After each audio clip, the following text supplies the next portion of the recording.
I flew overseas to help my son and daughter-in-law with their child for 2 long years.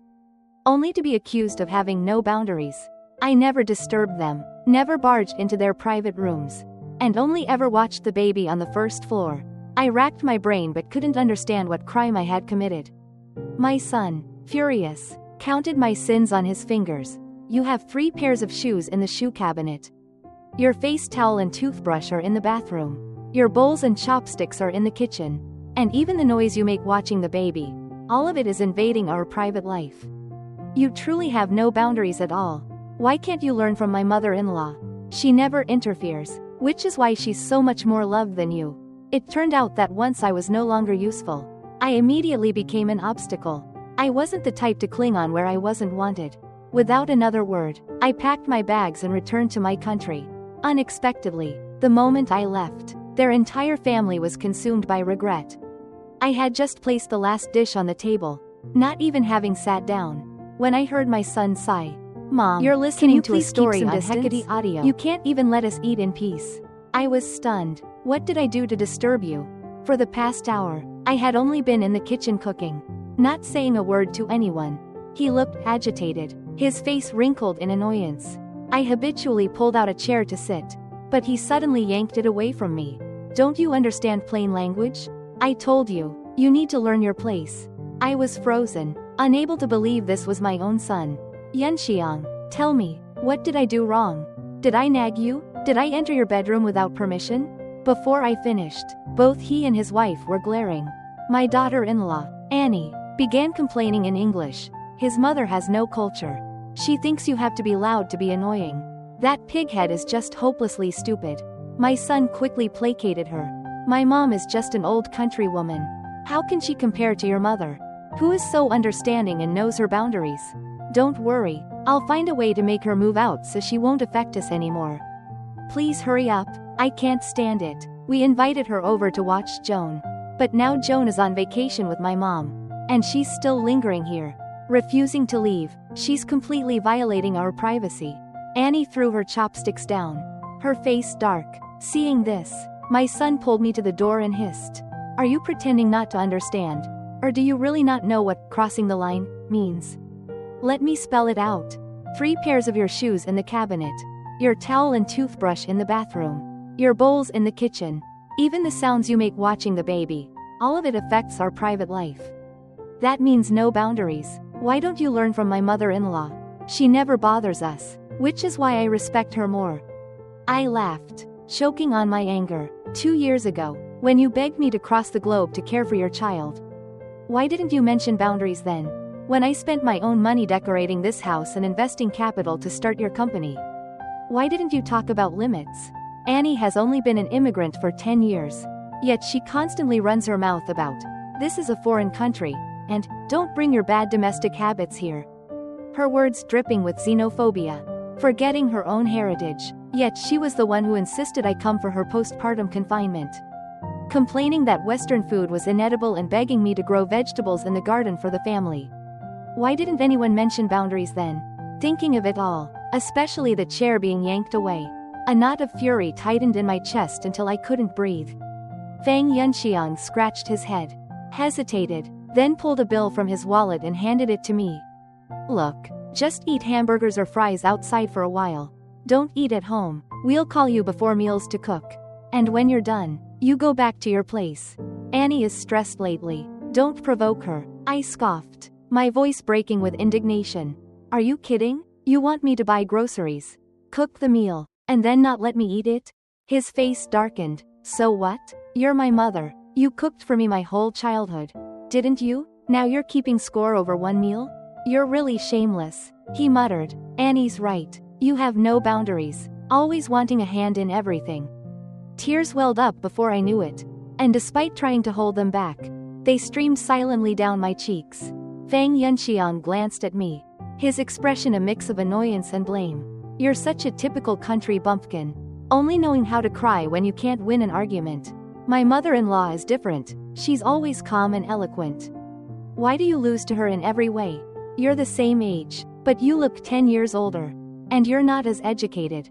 She lives nearby but only visits a few times a year. Not like you. hanging around all day and embarrassing me. I looked at the son I had raised, my heart feeling as if it were filled with lead. I replied quietly, "You're right. Your mother-in-law really knows her boundaries. She doesn't need to cook or ask what you need. She just sends one text. And you two rush to deliver things to her." He nodded. "See? That's how it should be. Can't you learn?" I nodded, my voice calm. "Fine. I'll learn right now. I'm going back to my country. Book my flight. The sooner the better." The air froze. My son was stunned, and Annie, mid-bite, stared at me wide-eyed. They weren't stupid, they knew if I left, all the value I provided would vanish. My presence meant they had a free maid and nanny, cooking, cleaning, and childcare. Annie was so picky she had already driven away 15 housekeepers, getting blacklisted by local agencies. Only I had the patience to endure her volatile temper. If I left, she'd have no choice but to hire someone new, because her own, boundary-respecting, mother would never agree to long-term childcare. Annie tapped her chopsticks against her bowl. Clack, her eyes revealing a poorly hidden panic. Fang Yunxiang immediately understood and quickly grabbed my arm, forcing a smile. "Mom, things are fine. Why suddenly talk about going back? It's such a hassle." I looked at him, smiling faintly. "I'm learning those boundaries you mentioned.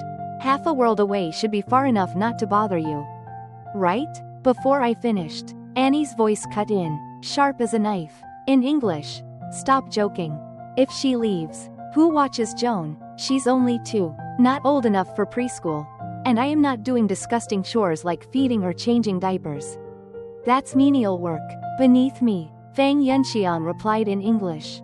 "Relax. I know my mom. She loves me more than anything. She'd never actually leave. She's just throwing a little tantrum." Annie snorted contemptuously. "Typical greedy old woman. Give her an inch, she takes a mile. You better put her in her place. If she keeps this up, just threaten to make her sleep in the sheep pen." Fang Yunxiang roared with laughter. "The sheep pen is perfect. She can clean it out for your father while she's there." They went back and forth, mocking me openly, turning me into a ridiculous joke.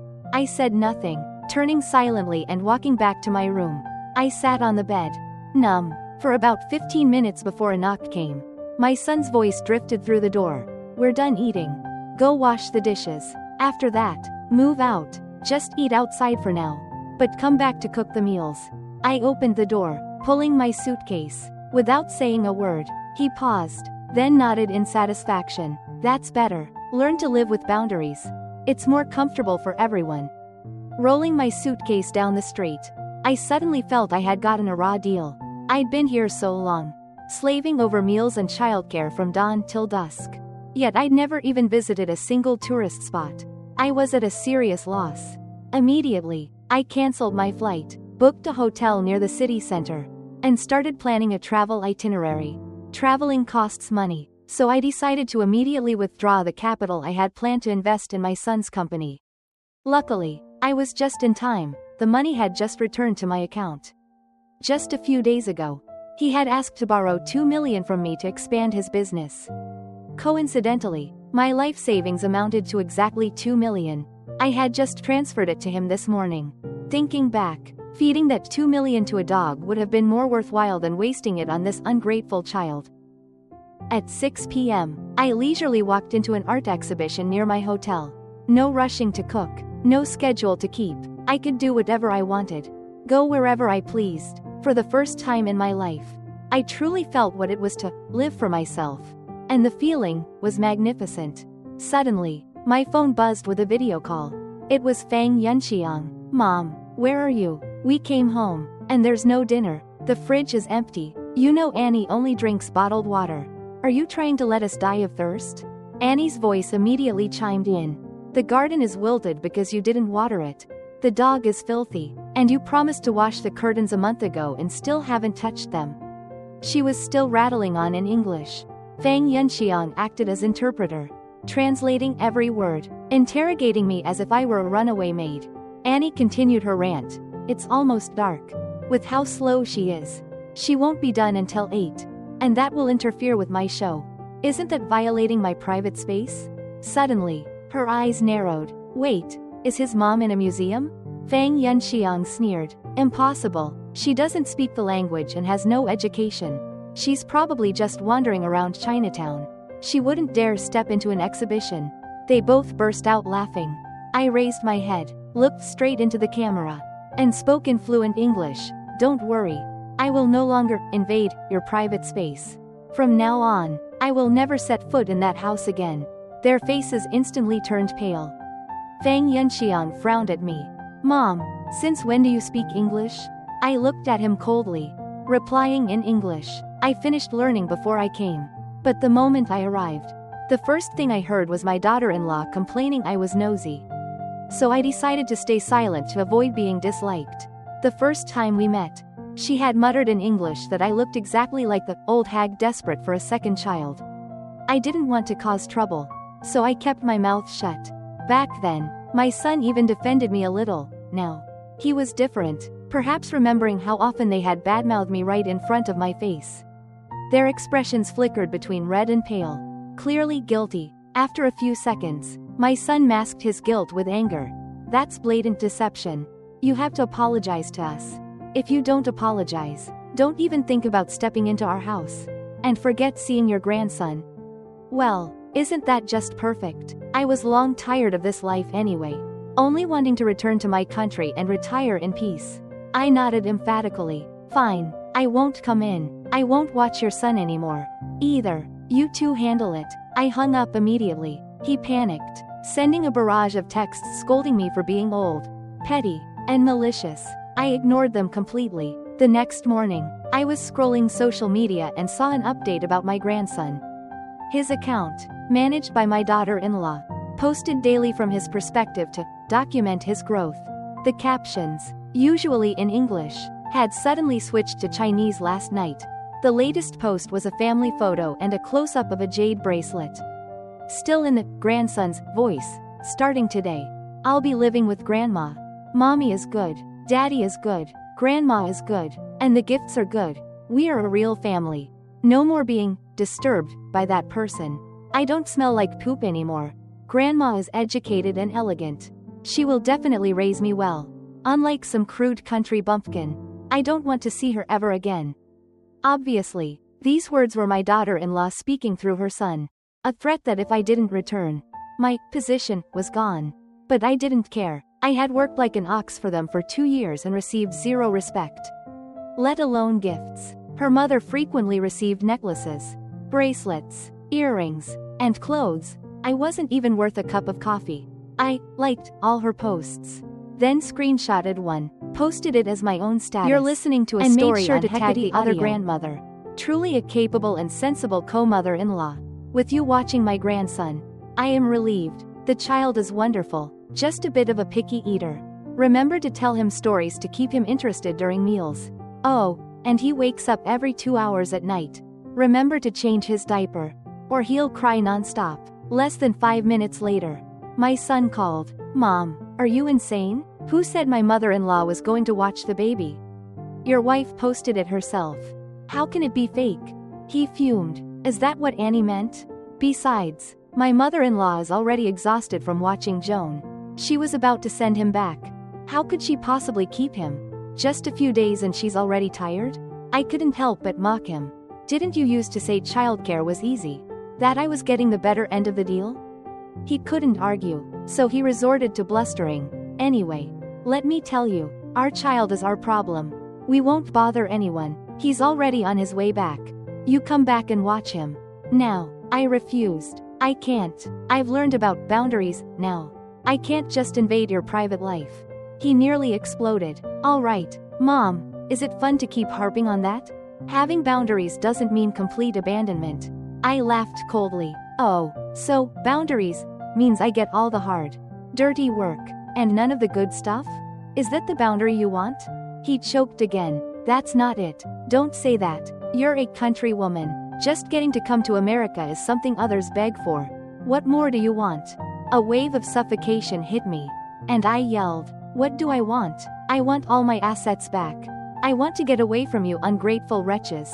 He laughed. Then go. Why are you still lingering in the US? Aren't you just throwing a tantrum for us? If you really wanted to leave, you'd be long gone. You don't really want to go back to being a peasant. Ironically, just as he finished, the airport announcement boomed, calling for me to board. His voice turned urgent. Are you really at the airport? I enunciated every word. I am never coming back to this godforsaken place. Annie's pregnant, he shouted. Seeing my expression freeze, he regained his confidence, adding fuel to the fire. With a new addition. You'll have more prestige too. Imagine how proud you'll be. Taking 2 grandchildren out. If you leave now, you're just handing that victory to my mother-in-law. I snorted, my voice flat. We're co-in-laws. I'll gift her that victory. Fang Yunxiang's eyes widened. You're still being stubborn? Don't think I don't know. You don't really want to leave us. You're just putting on a show. Competing for favor with my mother-in-law. My nails dug into my palms. He ignored the storm brewing in my eyes. Continuing his accusations. Fine. You start it. I'll finish it. If you dare leave today, I won't support you in your old age. There's no law here forcing children to care for the elderly. Think hard. When you're old and sick, no one will even bring you water. What good is your money then? You'll probably even forget your own bank password. You're right. Half of your current house was paid for with my money. I really shouldn't leave so easily. Hearing that, he frowned. So after all that, you're not leaving. Hurry up and come back. Stop the drama. Joan is hungry. He hung up. 2 hours later, I strolled back into the house. The child was screaming. My daughter-in-law was stone-faced playing video games. And Fang Yunxiang was scowling at his computer. Seeing me, Joan immediately ran over, burying his head in my chest. Grandma, I'm hungry. I swept my eyes over the 2 adults. You didn't feed him? My daughter-in-law stared at her phone. Ignoring me, Fang Yunxiang snapped. If you hadn't caused trouble, would he be starving? Hurry up and cook. We're starving too, and the second baby in her stomach is hungry.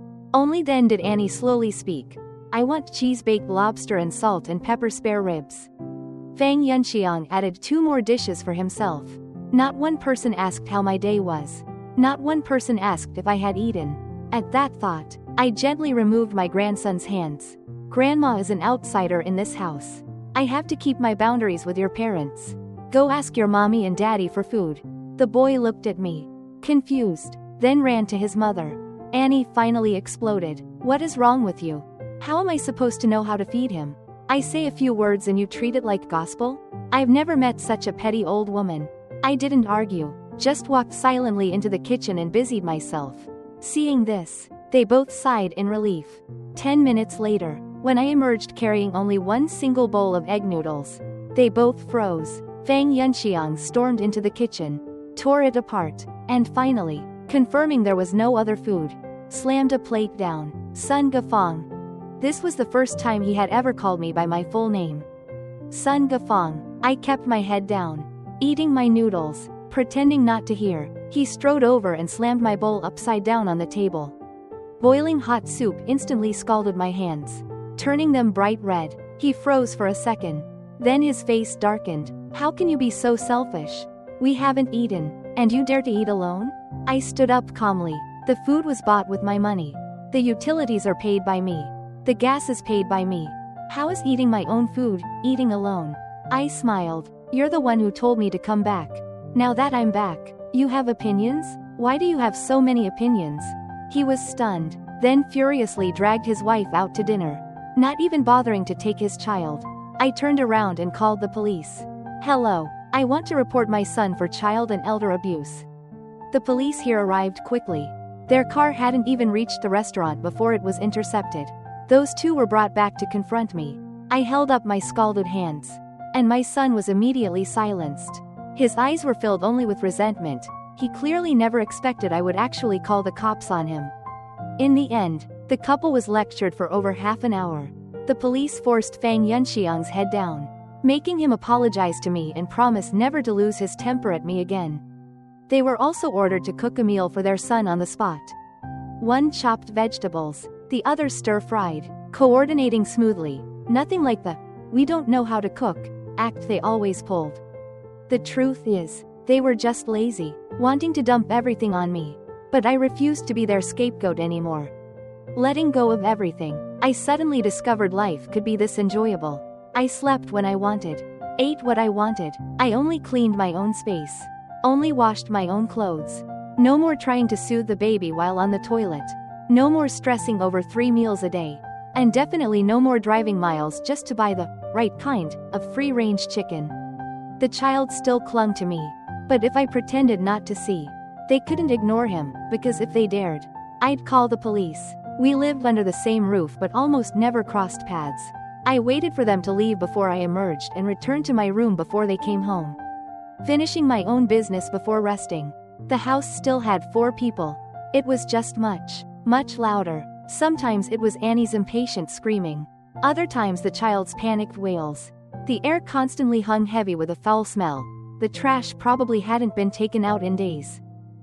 On the 8th day, Fang Yunxiang approached me to make peace. This is a handwritten apology letter from Annie. You're the elder, so you should be magnanimous. From now on, we won't mention boundaries anymore. We'll just live like before. He called it an apology. But not once since walking in did he say, sorry. And even the so-called handwritten letter contained no words of remorse. We're all Chinese. Why write it in English? I asked. It's just habit. Stop nitpicking. It wasn't easy for Annie to bow her head. If this continues, she'll take the baby and go back to her mother's. My intuition screamed. She never mentioned going back to her mother's unless it involved money. Sure enough, Fang Yunxiang continued, Mom, that 2 million you said you'd transfer, it still hasn't arrived. This is life or death for the company. Are you really going to watch it die? He sat across from me, burying his face in his hands. Feigning exhaustion, Annie said her and the baby's quality of life cannot decline. If I can't get through this crisis, if I go bankrupt, she'll leave me and take the child. His eyes turned red. That's our family's grandchild. I shook my head. I can't. That money is my private asset. We must have boundaries. He winced. Mom, can you please stop bringing up boundaries? I wasn't scared, I just smiled. It's okay when you say it, but not when I do. How strange. How is it that ever since I obeyed you and learned your mother-in-law's boundaries, your life has gotten worse? Rage flared in his eyes. His hand flew up, about to strike my face. But he froze, probably remembering it was illegal. He kicked the door open, roaring, if you won't help, then stop dragging me down. Get out. From now on, our mother-son relationship is over. Don't ever let me see you again. He panted like a mad bull. But I remained calm, nodding. Fine, as you wish. A nerve in his eyes seemed to snap. As I pulled my suitcase out the door, he was still screaming behind me. Get lost. Get far away and never let me see you again. Just wait. You'll die old and alone. You'll be lying there, unable to even turn over. When that happens, I'll laugh my head off.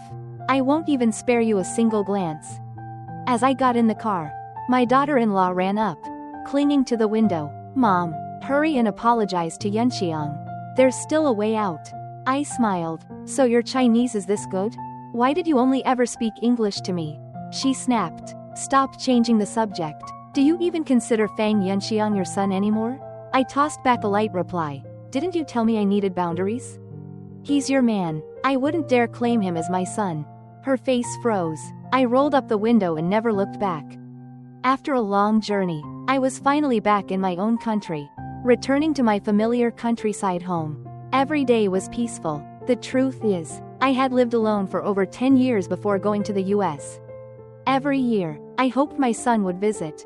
But it rarely happened, until 2 years ago, when there was a government land acquisition, and I received nearly 10 million in compensation. Only then did my son book me a flight, claiming he wanted me to come enjoy my retirement.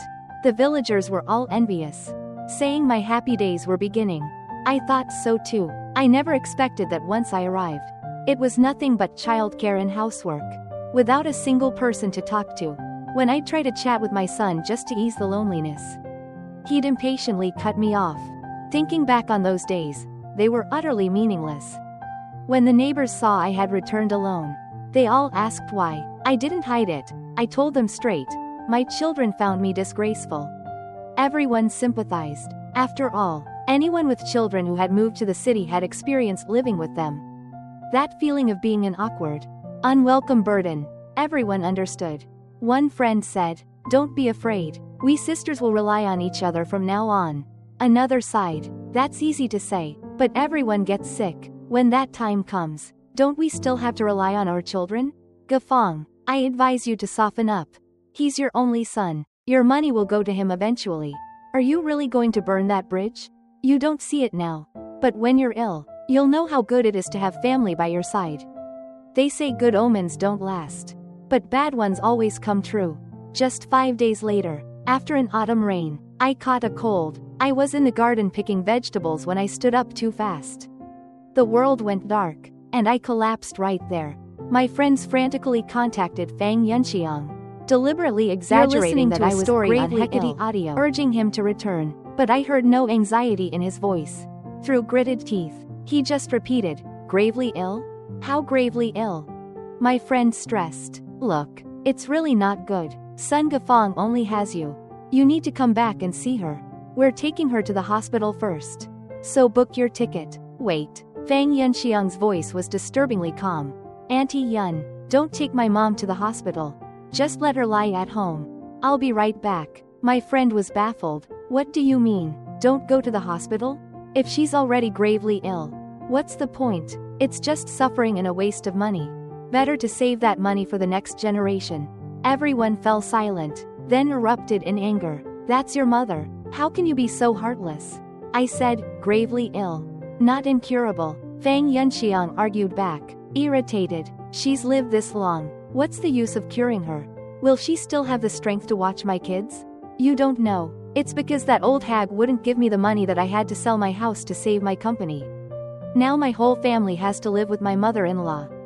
And I have to endure her judgment every day. In short, if you want to take her to the hospital, pay for it yourselves. Don't ask me. It's better if she dies. At least I'll get the inheritance." He hung up. My friends and I just stared at each other. I stopped their words of comfort. "Don't worry, I've accepted it. Nothing he says can hurt me anymore." I calmly took my medicine, drank some water, and went to bed early. The cold was gone in 3 days. I then went for a full checkup. No major issues. What a relief.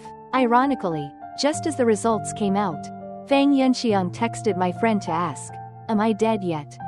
I sent him a voice recording directly. "I have already notarized my will. When I die, my entire remaining estate will be donated. You will not get a single cent."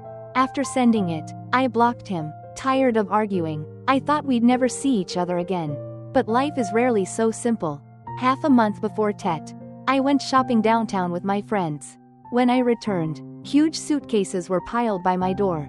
The lock was broken. The sound of chopping came from the kitchen. A small figure ran out and hugged my leg. Grandma, looking at my grandson's soft, pale face, my heart softened. Since it was almost Tet, I gave him a red envelope. He ran happily into the kitchen to show his parents. Soon, Fang Yunxiang emerged carrying a platter of dumplings. Looking awkward when he saw me, I stared at the broken lock and asked flatly, "Is this your boundary? Breaking and entering someone's home without permission?" He clasped his hands, begging, "Mom, please, don't mention boundaries anymore. We were wrong. We truly know we were wrong. You don't know how miserable my life was at my mother-in-law's. She did nothing. She wouldn't cook, wouldn't even mix the baby's formula, and kept insinuating I was incompetent. When the company collapsed, she became even worse, forcing me to cook and do laundry, saying it was a man's job. When we were desperate and asked to borrow a little money, she took off on a vacation with some old man, completely disregarding Annie, and even threatened to disown her. Mom, look, what kind of mother does that?" He paused, looking at me. "You are still the best. Mom, you always think of us. So, we decided to move back in with you." I laughed coldly. "You're all westernized now. Why live with me?" A greedy spark lit his eyes. "Just help us a little. Mom, use your money to help us rebuild. Once we're back on our feet, we'll bring you back overseas." It always came down to money. I pulled out my phone and called the village committee. Fang Yunxiang looked confused. When the line connected, I said, "Mr. Chairman, Fang Yunxiang is back and demanding money. If he takes that money, the village road won't get repaired." I had promised a portion of my money to pave the village road. The villagers had been treating me like a saint, and they were furious when they heard he wished me dead. Many had said they'd slap him if they ever saw him. Now was their chance. The man on the other end hung up the second he heard Fang Yunxiang's name. Fang Yunxiang was stunned. Even Annie, who had been hiding, stepped in to challenge me.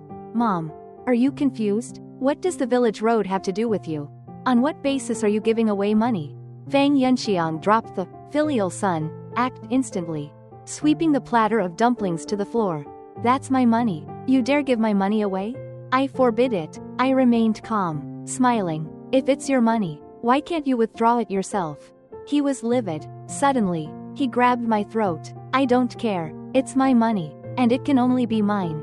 If you don't give it to me, I'll kill you. Let's see who dares fight me for it. The feeling of suffocation was immediate. I had no strength to resist. In that moment, scenes of raising him flashed before my eyes. The child who once promised to protect me was now using all his strength to kill me. Just as my body went limp, a chair flew across the room, knocking Fang Yunxiang down. Someone rushed to help me up. A cacophony of sounds flooded in, the villagers' furious curses, Annie's terrified screams, the child's wails. All at once, the village chief hit Fang Yunxiang's face with a shovel. You animal, this is your mother. She bore you, raised you, and this is how you repay her? His face was ugly, but his voice was cold. She pushed me too far. I was just teaching her a lesson, not actually trying to kill her. Bah, if we hadn't arrived, she'd be dead. You hypocrite. Today, I'll beat you in your father's place. Countless sticks rained down on him. He screamed in pain, calling for me. I was helped to my feet and pointed straight at the door.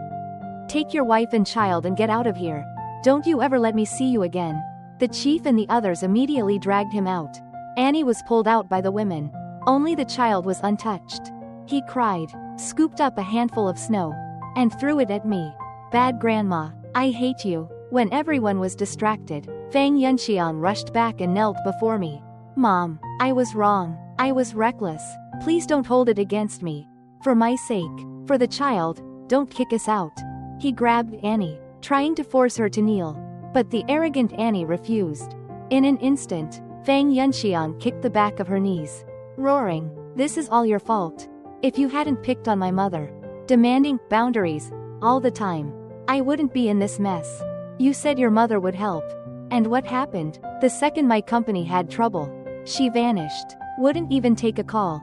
It's all your fault." As if finally connecting the dots. His rage intensified, and his kicks grew harder. Annie couldn't take it, grabbing his legs and begging for mercy. He kicked her until she rolled in front of me. Apologize to my mother. Now, Annie bit her lip, tears streaming. Sorry, those two words were her limit. But I didn't need their apology. The damage is done. A half-hearted, sorry, can't erase it. I haven't forgotten the contempt in your eyes when you mocked me in English. Nor the entitlement on your faces when you spent my money on gifts for your mother. Fang Yunxiang opened his mouth to argue, but the chief slapped him silent with the flat of the shovel. Shut up. Your mother hasn't forgiven you. Get out. Like shooing chickens, the crowd of hundreds pushed the three of them to the edge of the village. I went into the kitchen and saw the frozen dumpling wrappers in the trash. My decision was the right one. The village road was completed, with my name on the dedication plaque. My house is near the crossroads, so I opened a small convenience store. Everyone loves to stop by and chat. My days are busy but peaceful, with no resentment. Fang Yunxiang still calls sometimes. He thinks I'll eventually cool down, so he tries every few weeks. The last time, he said he was divorced. Annie got the child. By law, he has to pay child support, but he can't even afford that. He said, I only have you left. I corrected him immediately. No. You lost me a long time ago. I will never, ever forgive you. The line went silent. I hung up firmly, humming a tune as I went to find my friends. It was time to play cards.